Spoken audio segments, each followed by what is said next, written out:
Hello, welcome to no limits Sindhu. ഇന്ന് നമുക്കൊരു palak paneer rice ഉണ്ടാക്കാമേ. ഞാൻ കറക്റ്റ് ഒരു മെഷർമെൻ്റ് ഒന്നും പറയുന്നില്ല, കാരണം അതൊക്കെ നമ്മളുടെ കൈക്കണക്കാണ്. ഞാനിപ്പോൾ 2 പേർക്കുള്ളതാണ് ഉണ്ടാക്കുന്നത്.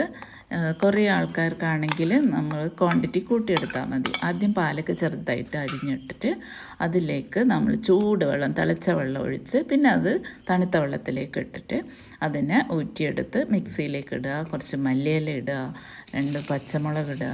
അതിന് ശേഷം കുറച്ച് ലൈം ജ്യൂസും ഒഴിച്ച് അതൊന്ന് അരച്ച് മാറ്റി വെക്കണം.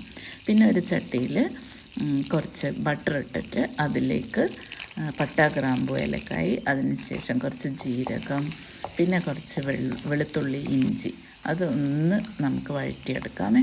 അത് കഴിഞ്ഞ് കുറച്ച് സവോള അരിഞ്ഞത് ചേർക്കുക, സോട്ട് ചെയ്യുക. മഞ്ഞൾപ്പൊടി ഇടണം കേട്ടോ, ഞാനത് വിട്ടുപോയതാണ് വീഡിയോയിൽ. അതിന് ശേഷം നമുക്ക് അരപ്പൊഴിച്ച് അതിനൊന്ന് ചെറുതായിട്ട് കുറുക്കിയെടുക്കാം. വേവിച്ച് വെച്ച 1 കപ്പ് റൈസ് ചേർക്കാം. അത് ബസുമതി റൈസ് ആവാം, ജീരകശാല റൈസ് ആവാം. പിന്നെ ചെറുതായി ഗ്രില്ല് ചെയ്ത് വെച്ച് പനീർ ചേർക്കാം, സെർവ് ചെയ്യാം. നല്ല ടേസ്റ്റാണ്. ജസ്റ്റ് ഒരു പപ്പടം മതി ഇതിന് കഴിക്കാൻ വേണ്ടി. ഇഷ്ടമായാൽ സ്നേഹം തരണേ, മറക്കരുതേ.